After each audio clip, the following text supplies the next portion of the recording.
a Dagobert que los cimarrones que se establecieron en el Naranjo, cuando tuvo lugar la rebelión de los esclavos de la colonia francesa y el Tratado de Basilea, se fueron del Naranjo y se dispersaron por toda la isla.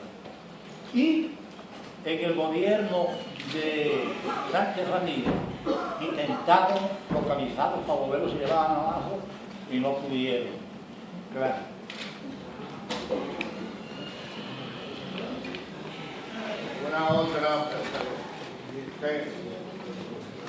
Bueno, lo mío es solamente una apreciación. De alguna forma, el informe que nos dan sobre Curazao y los importantes trabajos son muy alentadores. En República Dominicana se habla mucho del mestizaje. Sabemos que el proceso de colonización de los ingleses, los franceses, los españoles, fueron muy diferentes al caso de los holandeses. Prácticamente Curazao o Bonaire fueron más un centro de comercialización que un centro propiamente de explotación de la esclavitud. En ese caso, en Curazao y en Aruba y en Bonaire, bueno, los territorios que son de expresión holandesa, ¿cómo se da el proceso de mestizaje de la población? Es decir, si hay o se ha dado o se ha incrementado el mestizaje dentro de sus poblaciones.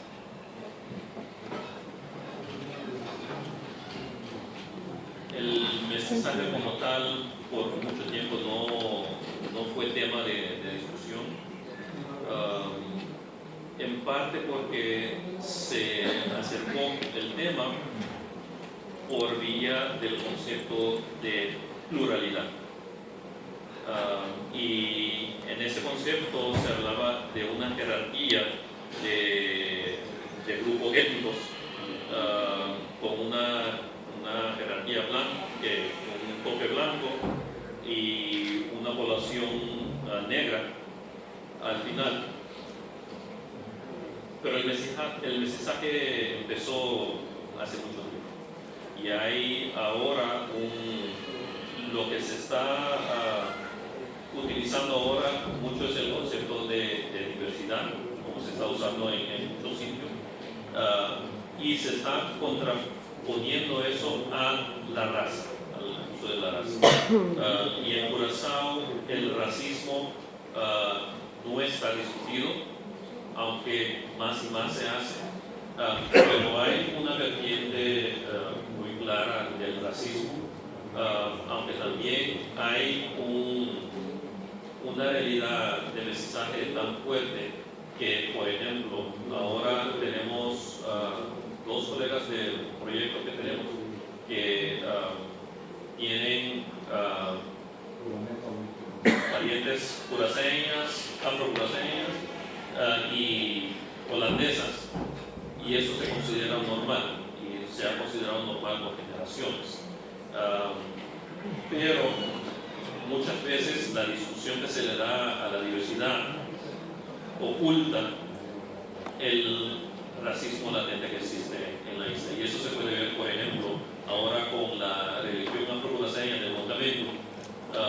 Siempre el mondamento y la música del tambor fueron perseguidos hasta el siglo XX, y ahora esa religión se persigue a través de las religiones pentecostales y evangélicas, y todo con un discurso sobre la maldad que se promueve dentro de esa religión.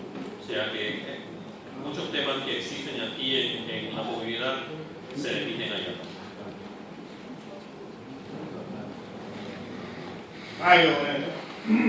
Añadir a lo que dijo Dagoberto, la destrucción artística, que esto es al margen del tema, pero igualmente doloroso, que también, como lo dijo Dagoberto, en el Mirador Sur se han destruido las pinturas de Ramírez Conde y también las de Eligio Pichardo en otro lugar, y no pasa nada.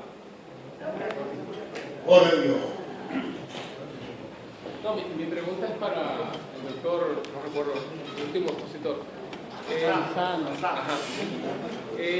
Hay una tendencia Sí, yo celebro y creo pertinente el tema de la etnografía multisitio, que, como bien usted dice, nos ayudaría a comprender el universo y la diversidad del Caribe. Hay una tendencia entre algunos antropólogos muchas veces a interpretar fenómenos locales y fenómenos caribeños a partir de, digamos, traer elementos africanos para comprender o intentar comprender procesos que son particulares en el Caribe. ¿Hasta qué punto esa visión no corre también el riesgo de esa extrapolación, digamos, a veces mimética, que lejos de aclarar, a veces desdibuja o no ayuda a comprender?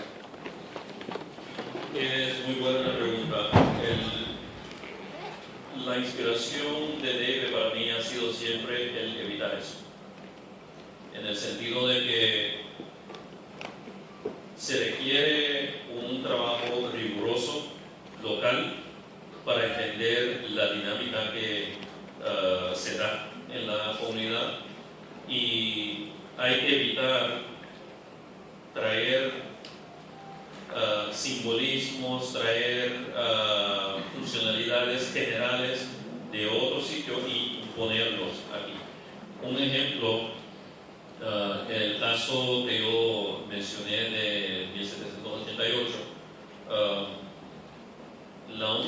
el único motivo que pude ir hasta África fue por inventar conceptos que fueran relevantes para Curazao. Uno de ellos fue, inventarlo, eso ya lo tienen estudiado otros, es la migración secundaria o la diáspora secundaria. Eso quiere decir que hay grupos diaspóricos de Curazao que fueron, por ejemplo, a Haití, y el sentido de diáspora secundario es que no solamente esa gente se refiere a Curazao, sino también a África. O sea que una diáspora que conscientemente utiliza simbolismos no del sitio originario, sino de un sitio antes de eso. Y veo elementos de eso en Curazao. O sea que tenemos que tener métodos de interpretación y métodos analíticos que sean bien específicos para la región y para la localidad misma, antes de importar material específicamente de África, porque es un poco un romanticismo o quizás una crítica negativa. O sea, quitamos a la sociedad y usamos a África como instrumento, en vez de darle el honor y el respeto a la realidad íntegra de cualquier sitio de origen y a la realidad íntegra del mismo local que estamos estudiando. Buenos días. Felicitar a ambos exponentes primero. Como parte de la maestría de antropología sociocultural que estamos haciendo en la Universidad Autónoma de Santo Domingo, en la materia de etnohistoria, nos tocó trabajar un tema interesante: las ruinas de San Francisco. La visión prohispánica, cómo ha invisibilizado los aportes africanos allí. Y uno de los puntos que nos llamó la atención fue cómo, cuando Luna Calderón y Glenis encuentran las osamentas y dan sus aportes como técnicos sobre esas osamentas y lo que implicó aquello, cómo se ordena tapar aquello para seguir invisibilizando lo africano en República Dominicana. Entonces, viendo lo que sucede ahora con Liborio Mateo, que nos sacan a Liborio de la Academia de Historia, de la Academia de Ciencias, y nos lo ponen allí en el museo, en un sitio donde, si usted no sabe que es Liborio Mateo, no lo va a conocer. Y viendo que nos tocó meternos en la hemeroteca del Archivo General de la Nación por varios días para ver cuál fue la opinión de la intelectualidad dominicana, de la Universidad Autónoma de Santo Domingo, de las instituciones que en ese momento tenían que dar su opinión con respecto a lo que sucedió en el monasterio de los franciscanos. Y no encontramos nada, y vemos que ahora también sucede lo mismo. Me gustaría la opinión de Dago, ese que hace un momentito nos dejó ese gran sabor de esa crítica, con respecto a por qué esa intelectualidad todavía no se pronuncia con acciones como esta. Hace 2 o 3 semanas nivel. Nosotros hemos ido organizando cada año una jornada en la lucha contra la invisibilización de la presencia y de la herencia africana, de lo que es de una u otra manera esa dimensión de los esclavizados. Comenzamos con una conferencia de difusión y luego, cuando fuimos a la segunda parte, en el Parque Independencia, donde se supone que colocaron la cabeza de Lemba, ahí nosotros cuando llegamos nos recibieron unos 30, 40 policías. Más, Dago, eran más. Con el argumento de que nosotros íbamos a promover actividades pro-haitianas y que habían creado un gadá y el oficial jefe contrainsurgencia del Distrito Nacional le dijo a un periodista, eso está en el periódico, En acento. si el gadá aparecía, ellos lo iban a impedir como fuera, aunque fuera a palo limpio. De la puerta de ahí, de la esquina Palo Hincado, donde se supone que estaba la cabeza de Lemba, nos fuimos donde estaba la picota frente a la catedral. Y, para sorpresa de nosotros, aumentó el número de participantes. Como 40 policías también estábamos oyendo lo que decíamos. Y seguimos. Perdón, Dago, y grababan. Y grababan. Y allí inclusive grababan. Pero no solamente eso, sino que por lo menos 2 o 3 personas localizamos una de ellas. Y cada vez que llegábamos a un lugar, el tipo llamaba por teléfono. Sí, ahora ellos están en tal sitio y están hablando de tal cosa. Y eso pasó desapercibido. ¿Qué es lo que yo quiero plantear con esto? Que hay un mecanismo represivo donde la conspiración de silencio de quienes tienen que hablar sencillamente se callan. Porque cuando hablamos de esas manifestaciones culturales, estamos hablando del proceso de cimarronal, de la herencia africana, que se prohibido. Entonces, la mayor parte de los intelectuales, unos han sido comprados, otros realmente se han metido en miedo y otros deciden no hacer nada.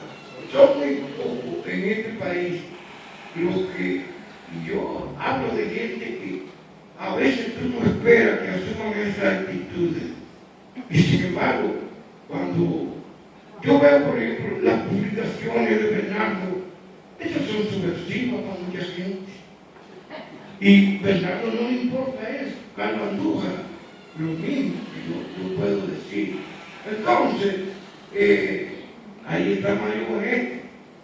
Gente que son coherentes con lo que piensan. Pero no te preocupes, la mayor parte de los intelectuales están comprados, están vendidos y tienen miedo. Es una declaración de la palabra antia. Bernardo Vega, vamos a concluir después.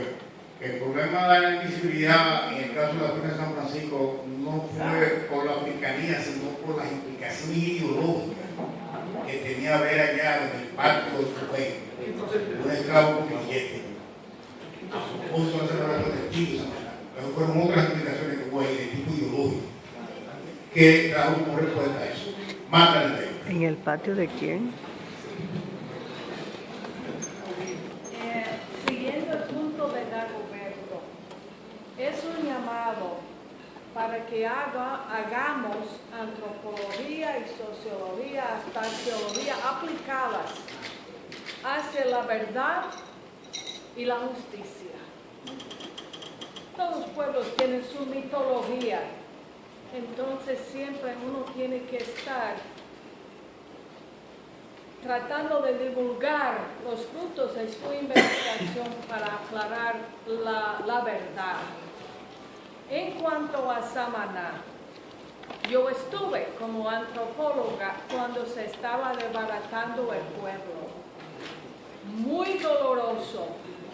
Acabo de ver un documental de muchos sobre el holocausto contra los judíos.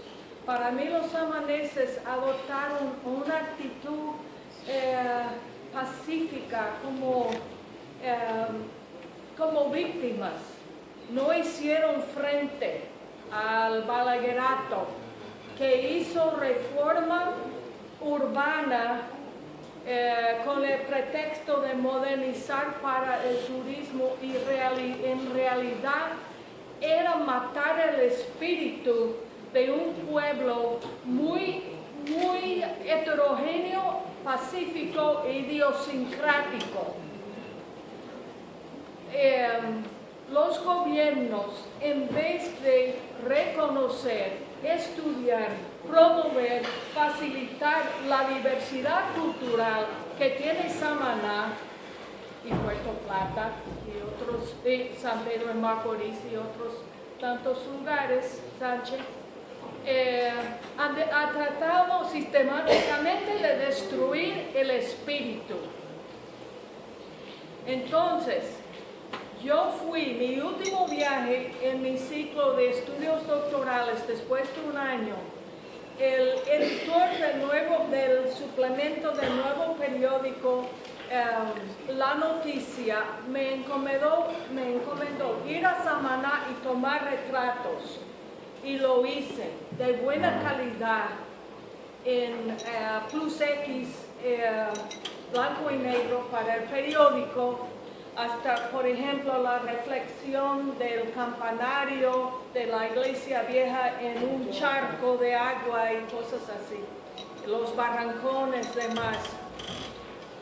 Yo nunca entrego negativos, pero no confiando en el correo, y me iba del país ya, porque ya acabó mi beca, le entregué los negativos, pues nunca se publicó nada. Y él se fue de profesor a Coro de Venezuela. Años después me vi con él y no recordaba eso. Entonces esos negativos están perdidos. Pero yo creo que iba del país, pues no me podrían entonces deportar. Ya el momento era No, yo quiero agregar en honor a la verdad y por justicia que frente a lo que pasó en Samaná, la actitud de esa joven antropóloga dominicana que acabo de hablar, que nació en Estados Unidos, pero que yo la he visto siempre dominicana, Martha Ellen Davis, fue quien realmente asumió una acción crítica de esta situación. Y Carlos Esteban, cuando Carlos plantea de que muchas de las actitudes de los investigadores y de los científicos sociales del país son en términos ideológicos. Los arqueólogos de este país, en su mayoría, creen que la única arqueología válida es la arqueología precolombina. De los pocos realmente Fernando, cuando coge a analizar, investigar la búsqueda de lo que significa este proceso de cimarronaje, está rompiendo, como rompió Carlos Esteban cuando hizo el Maniel de Neiva. Rompió con esa visión de que los arqueólogos creen que nada más hay buscar piezas y buscar la precolombia. Muy brevemente, primero, una de las cosas que yo me siento más orgulloso es haber auspiciado como editor unos 4 libros de Carlos Esteban Davis y de haber logrado que fuera a España a trabajar los archivos. Luego, con relación a Naranjo, yo estuve allí simplemente antes que tú. Y también me impresionó los dibujos en las paredes de los judíos, porque no eran bebés, era una cosa muy diferente. Les tomé fotos, las tengo todavía, por si me interesa tenerlas, ya que no existen. Pregunté a la gente ahí quién lo dibujaba y por qué. Las respuestas fueron evasivas. Pregunté por la campana, nadie sabía de la campana, obviamente. Pero me impactó el lugar. Agua, mucha sombra, agricultura y una loma inmediata donde refugiarse, que me recordó las salinas, porque en la salina de Barahona, el pueblecito de las salinas, hay agua y de pronto hay una loma inmensa, vertical, así. Me imagino que ahora hacen rappelling ahí, no sé, que es donde el sitio donde refugiarse, gente como él. Sobre el tema, tratando ahora el problema de la actitud pública contra el tema de la herencia africana. Cuando yo sugerí que me nombraran director, porque yo lo hice voluntariamente, yo quiero ser director del Museo del Hombre, cuando murió José Antonio Caro. Encontré un museo de arqueología con una estatua de Enriquillo, de bronce, muy bella. Entonces decidí, le pedí a Tony Pras que hiciera 3 estatuas. Los 3 que lucharon por los derechos humanos aquí, la de las casas, Enriquillo y Lema. Usted no se imagina los problemas que tuve cuando puse a Lema ahí. Por suerte era el gobierno de Antonio Guzmán. Lo menos me dijeron que yo estaba honrando a Peñagotes, que era candidato. Tuve que escribir un artículo en el periódico, ¿por qué están ahí? Se llamaba, explicando, que fue luego una portada del boletín del Museo del Hombre. Y ahora que en los últimos años ha subido esta campaña anti-haitiana, me presigno cada vez que paso y veo que todavía Lemba está ahí. Señores, cuando Bernardo era director del Museo del Hombre, conversamos y hacer un calendario para las actividades a niveles populares. Y Bernardo permitió, estuvo de acuerdo y se gustó que nosotros lo que pusimos en la portada fue un gala. Y eso fue un escándalo para todos estos puritanos y retrógrados investigadores de este país. Lo que sí quitaron después que yo me fui fue el altar de religiosidad popular. El deudo. Sí, Del museo. ¿Quién? Bien, ¿Quién lo quitó? ¿Quién es? Borbán lo quitó. Vamos a la segunda sesión, doctora.